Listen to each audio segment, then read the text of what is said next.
মিম নেতা আকবরউদ্দিন ওয়াইসির কড়া ভাষণ যোগী এবং মোদির উদ্দেশ্যে। তিনি বললেন, হিন্দুস্তান জিতনা তোমারা হে উতনা হামারা ভি হে। তীব্রভাবে আক্রমণ মোদি এবং যোগীকে আকবরউদ্দিন ওয়াইসির।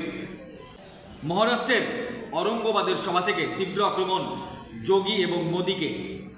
এই মুহূর্তে যে খবর আপনাদেরকে দেখাবো, মহারাষ্ট্রের নির্বাচনী প্রচার চলছে তুঙ্গে সব দলে। 15 মিনিটের ভাষণে উত্তাল হলো ইন্ডিয়ার মহারাষ্ট্র নির্বাচনী জনসভার প্রচার। BJP plus Shivsena Shinde group plus Ajit পাওয়ারের এনসিপি গ্রুপ, কংগ্রেস এবং শিবসেনা এবং শরদ পাওয়ারের এনসিপি গ্রুপ একসাথে এই সমস্ত রাজনৈতিক নেতাদের তীব্রভাবে আক্রমণ করলেন এমআইএম নেতা আকবরউদ্দিন ওয়াইসি। এমআইএম নেতা আকবরউদ্দিন ওয়াইসি তিনি তিনার ভাষণে বললেন, তার একটা প্রশ্ন আছে হিন্দুত্ব নিয়ে। হিন্দুত্বতে আমল করা পার্টি শিবসেনা এবং বিজেপি পার্টি, কিন্তু এখন শিবসেনা দুভাগে বিভক্ত হয়ে গেছে। কিন্তু এখন হিন্দুত্বের আইডিওলজি দুজনের একই না আলাদা। শিবসেনা বনাম শিবসেনা, কংগ্রেস প্লাস উদ্ধব ঠাকরের শিবসেনা এবং শরদ পাওয়ারের এনসিপি 3 পার্টি একজোট হয়েছে। আকবরউদ্দিন তিনি বললেন, আকবরউদ্দিন তার প্রশ্ন, উদ্ধব ঠাকরে কি কংগ্রেসের রাহুল গান্ধী প্রিয়ঙ্কা গান্ধীকে হিন্দুত্বের সবক পড়াতে সক্ষম হয়েছে না হননি? তারপর তিনি রাহুল গান্ধীর উদ্দেশ্যে বলেন, কংগ্রেসের সেকুলারিজম পড়াতে সফল হয়েছেন কি উদ্ধব ঠাকরেকে না হননি? তারপর তিনি শরদ পাওয়ারের উদ্দেশ্যে বলেন, উদ্ধব ঠাকরেকে কি সেকুলারিজমের সবক পড়াতে সক্ষম হয়েছে শরদ পাওয়ার না হননি?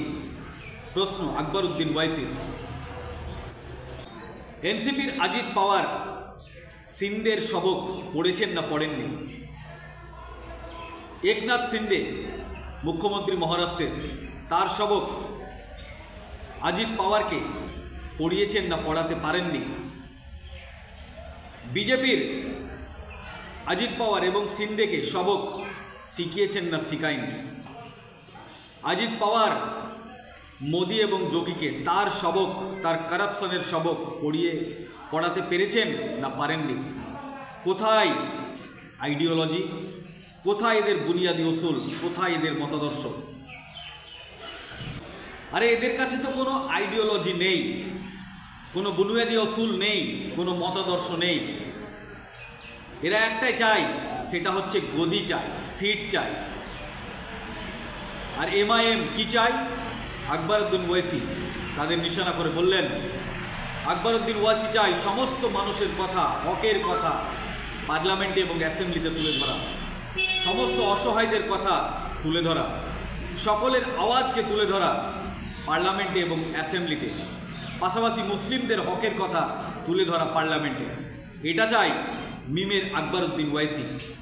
এইভাবে তীব্র আক্রমণ কংগ্রেস, বিজেপি, এনসিপি, শিবসেনাকে মিম নেতা আকবরউদ্দিন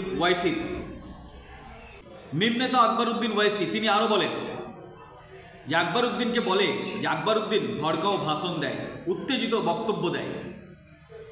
আকবরউদ্দিন হকের কথা বলে, তাই তাদের কাছে এই হকের কথার জবাব দেওয়ার কোনো জবাব থাকে না। উত্তরপ্রদেশের মুখ্যমন্ত্রী যোগী আদিত্যনাথ বলেন, বাটেঙ্গে তো কাটেঙ্গে। তার পরিপ্রেক্ষিতে যোগীর উদ্দেশ্যে তীব্র ভাষায় আক্রমণ করে আকবরউদ্দিন ওয়াইসি তিনি বলেন, মাংসের নামে, মব লিঞ্চিংয়ের নামে, ঘর ফেরার নামে, মাথায় টুপি পরার নামে, দাড়ি রাখার নামে যোগী আদিত্যনাথ আপনি যা করেছেন তা আগামীতে আমাদের ভারতবর্ষকে কমজোর করার কাজ করেছে আপনার এই কথার ভাষণে। মিম নেতা আকবরউদ্দিন ওয়াইসি তিনি আরও বলেন, যোগীর উদ্দেশ্যে হিন্দু মুসলিমকে যোগীজি আপনি লড়িয়ে দিয়েছেন, এই কাজ ভারতবর্ষকে আরও কমজোর করে দিচ্ছে।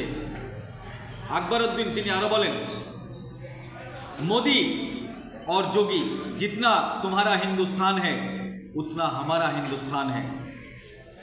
তিনি আরো বলেন, এই 15 মিনিট আমার পিছু ছাড়ে না। এখন ঘড়িতে 9:45 সময় হয়েছে। ক্যাম্পিংয়ের শেষ সময় 10টা পর্যন্ত। এখনও 15 মিনিট বাকি আছে। এই 15 মিনিট না আমার পিছু ছাড়ে, না আমি ওর পিছু ছাড়তে পারি। তিনি আরও কি বলেছেন, বিস্তারিত বক্তব্য শোনাবো আপনাদের। সূত্র লাইভ হিন্দুস্তান টিভি, এই চ্যানেলের খবর অনুযায়ী আমি আপনাদেরকে বাংলা করে শোনালাম।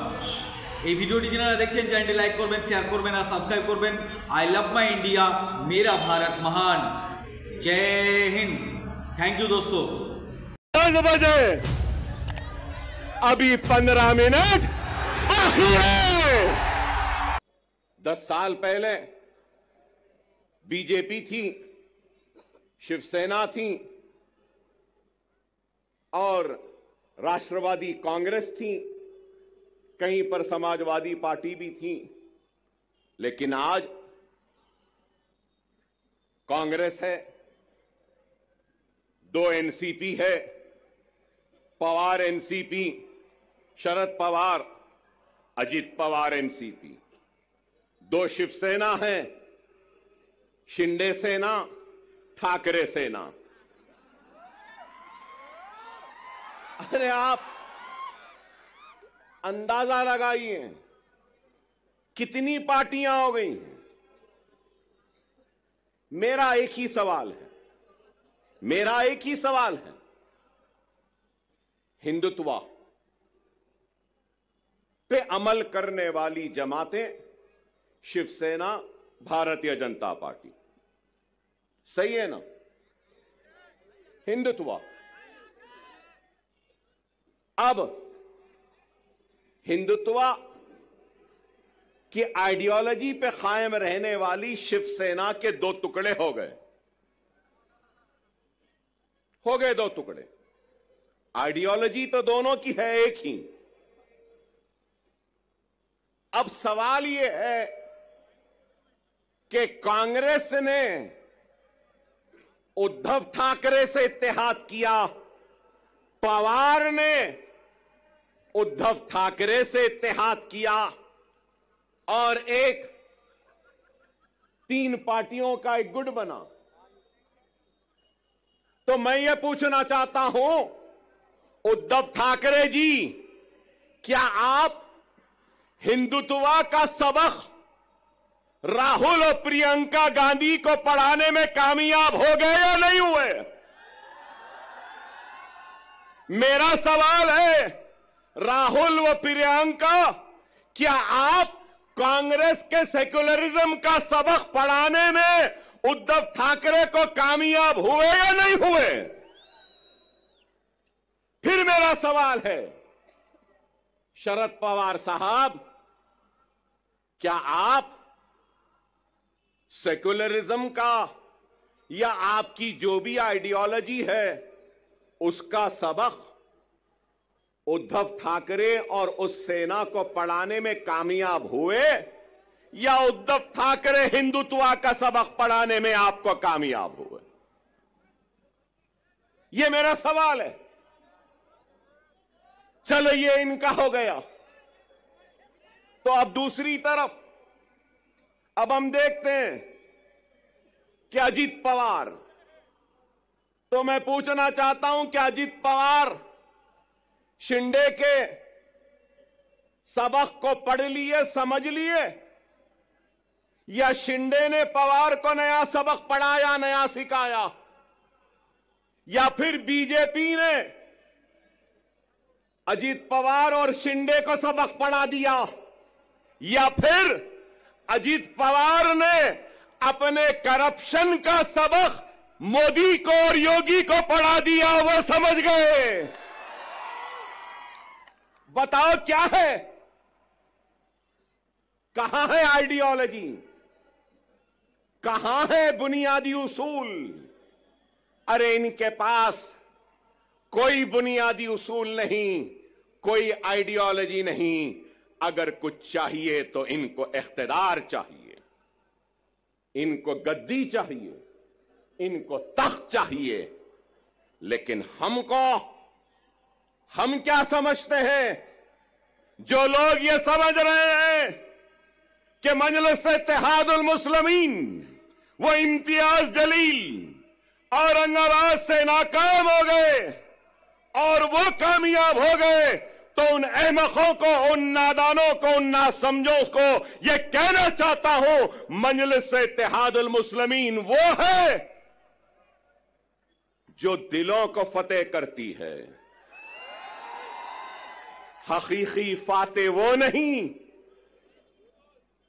जो जीते और जमीन को फतेह कर ले।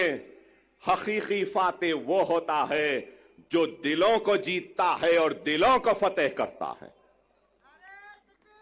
हमारा काम दिलों को जीतना है, दिलों को फतेह करना है। हमारा काम इख्तिदार के कुर्सियों पर बैठकर मजे लूटना नहीं है। हम सच्चे दिल से, सदके दिल से अवाम की तर्जुमानी करते हैं, उनके मसाइल को उठाते हैं, चाहे ऐवान पार्लियामेंट हो या ऐवान असेंबली हो। मजलिस इत्तेहादुल मुस्लिमीन मसाइल को उठा रही है। मजलिस इत्तेहादुल मुस्लिमीन बेशक मुसलमानों की आवाज बनती है, मुसलमानों के मसाइल को उठाती है, लेकिन उसके साथ हर मजलूम की आवाज भी बनती है। कम्युनल है, हमको बताते हैं कि हम भड़काऊ भाषण देते हैं, भड़काऊ नहीं देते, हम हक बयान करते हैं। वो अलग बात है कि हमारी हक बयानी का जवाब इनके पास नहीं होता तो उसको भड़काऊ बना देते हैं।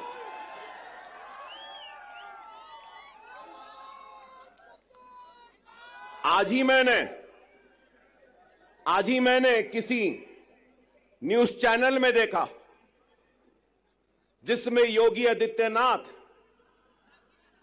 ने अपनी तकरीर में कहा कि बटोगे तो कटोगे।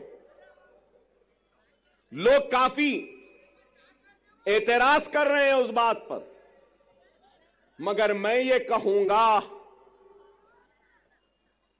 बीफ के नाम पर, मॉब लिंचिंग के नाम पर, घर वापसी के नाम पर, सर पे टोपी पहनने के नाम पर, दाढ़ी पालने के नाम पर जो तुम काट रहे हो, क्या ये तुम्हारी नफरत हिंदुस्तान के सबसे बड़ी अक़लियत से, क्या ये मुल्क को कमजोर नहीं कर रही है?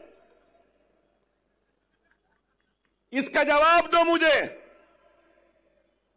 अगर हिंदू और मुसलमान को तुम लड़ाओगे, हिंदू और मुसलमानों को नफरत कराओगे, तो क्या यह मुल्क को कमजोर करने के बराबर नहीं है? और अगर मैं कह रहा हूं, मैं अकबर ओवैसी मुसलमान, ला इलाहा इल्लल्लाह मोहम्मद रसूलुल्लाह कलमा पढ़ने वाला मुसलमान, इस मुल्क का किराएदार नहीं है। मैं कह रहा हूं, नरेंद्र मोदी, ऐ योगी, जितना तेरा हिंदुस्तान है उतना मेरा भी हिंदुस्तान है। उठोगे ना?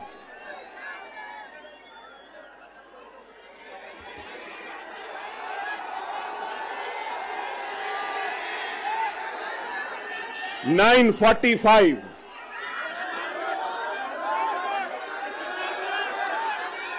9:45 कैंपेनिंग का टाइम 10 बजे, अभी 15 मिनट बाकी है।